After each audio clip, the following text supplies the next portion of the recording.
Hi everyone, so this is just going to be a very quick demo of how I use AI to help me with ServiceNow development. So there's a couple of things you'll need to get started. I'm doing this in Visual Studio Code, and in here I have a couple of add-ons installed, which is KiloCode AI Agent and sn-scriptsync, which is what allows you to send and receive things between Visual Studio Code and your ServiceNow instance.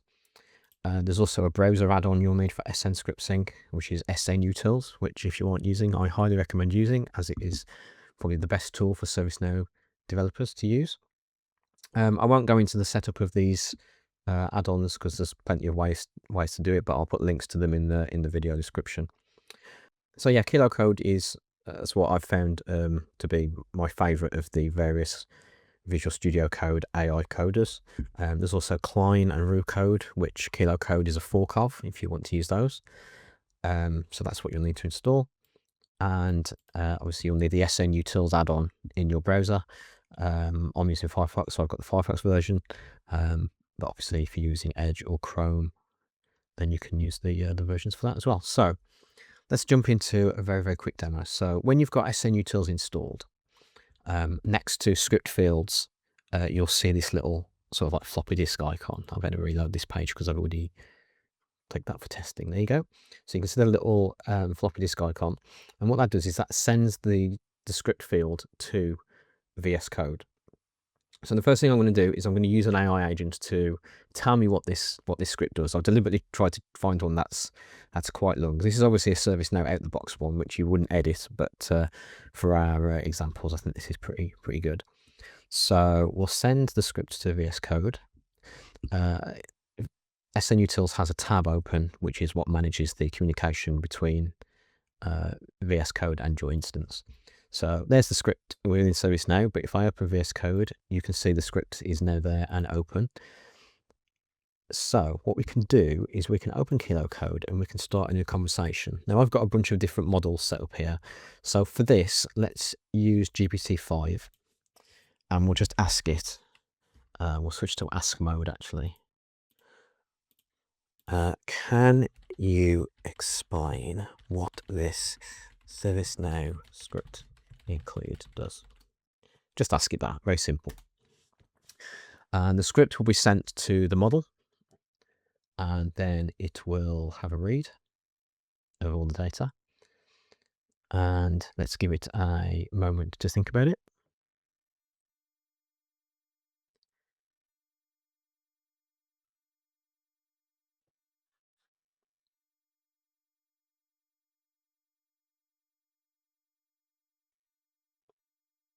And here you go. The model is giving us information about what it does and all the various functions within it. So this script include SNUtils SNC is a server-side utility library that centralizes common incident management behaviors, permission checks, cloning helpers for incidents and their related records, navigation utilities, and communications plan lookup helpers, etc. And it tells you what other things do. For example, can create knowledge gap, prevents knowledge gap creation once the incident is closed, can show related list due action, controls related list add new buttons, and refers to bulk add instance logic plus role licenses. So a very brief overview of what all the various parts of this script do. Something that I found very useful as well, which I won't demo here because obviously this is a out-the-box script, but you can ask it to add comments to an existing script. So you can just say, can you comment this script?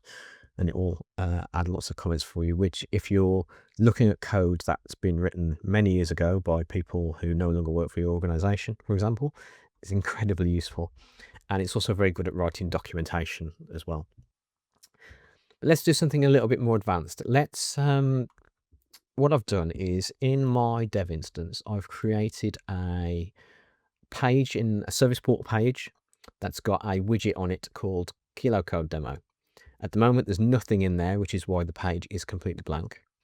But what we'll do is we will open the HTML, the CSS, the server script, and the client controller in VS Code. Let's open the link as well, just so we've got it. Don't think we'll need to use it for our demo here. So we'll ask the agent to create a widget for us. So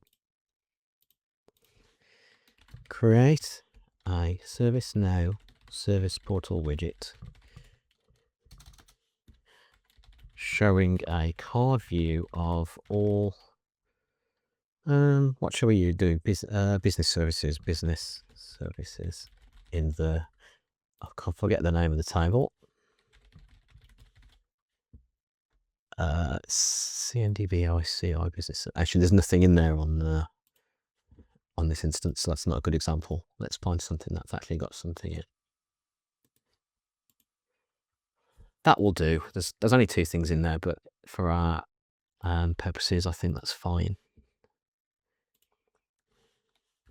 All services in the CMDB ISO service table.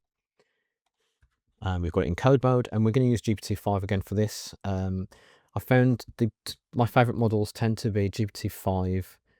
The new Grok Code fast model is pretty good, and the new Sonnet 4.5, which has just come out, is good.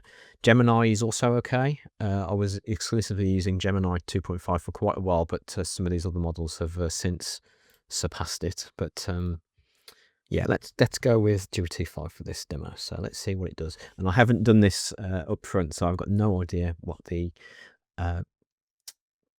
going to look like when it's finished. So the model's created a to-do list. It's going to review the existing widget files. They're all blank, so there's going to be nothing in them. It's going to update the server scripts to retrieve the records, update the HTML template to render them. If there's any changes needed to the client script and link for interactions, client-side interactions.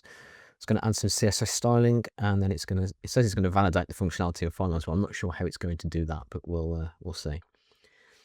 So as you can see in the script, it's created a pretty straightforward live record query for the table.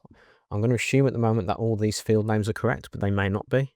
I don't know if they all exist on that table, but they look okay at a quick glance. So let's see what it does to the template.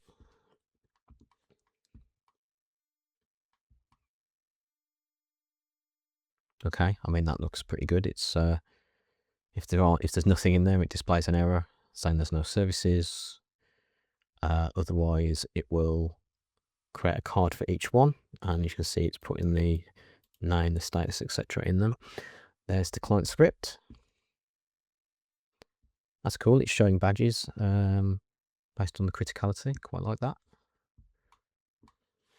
And as the agent is making these changes and saving them, the sn-scriptsync add-on is automatically syncing them back. So you can see the little, the little icon to say the field has changed. So if I reload the page, you can see that they're in there. I'll wait until it's told me it's finished before we load the service port page. There you go. It's done some CSS.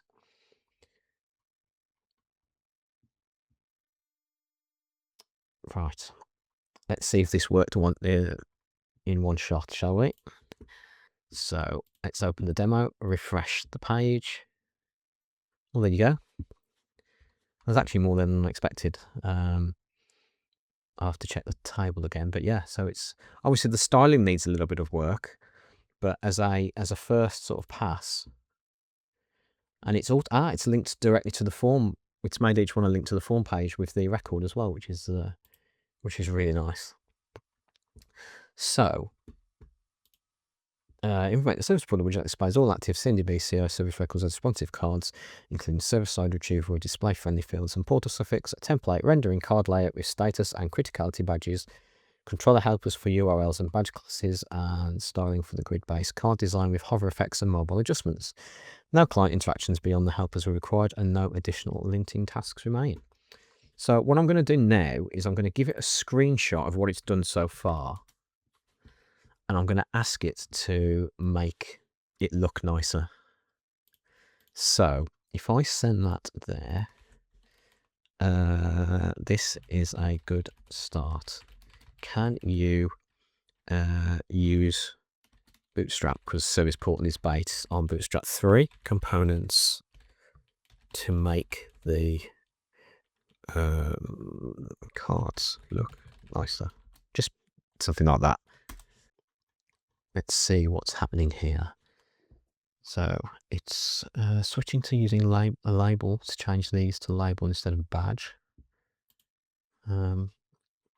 It's making some more changes to the client script. Not quite sure what it's doing, but we'll just let it do its thing. I mean, we can click on these thinkings and it'll show us what it's been doing. So I'm updating the client code to return Bootstrap label classes instead of the old badges. Fair enough, makes complete sense. I've asked it to use Bootstrap, so it's doing that. Okay, so after all that, here's the new version. So yeah, it's refined it to leverage Bootstrap 3 styling.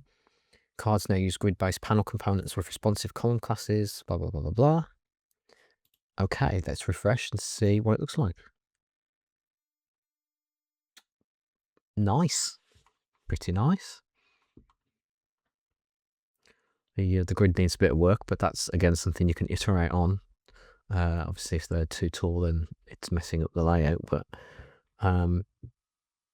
yeah, that's really good. So you can click on one of those and, again, still be taken to the form view. So there you go. That's a very, very quick demo of how I use some AI coding agents to help me do code in ServiceNow. So again, links to the tools I use will be in the video description. But yeah, thanks everyone for watching.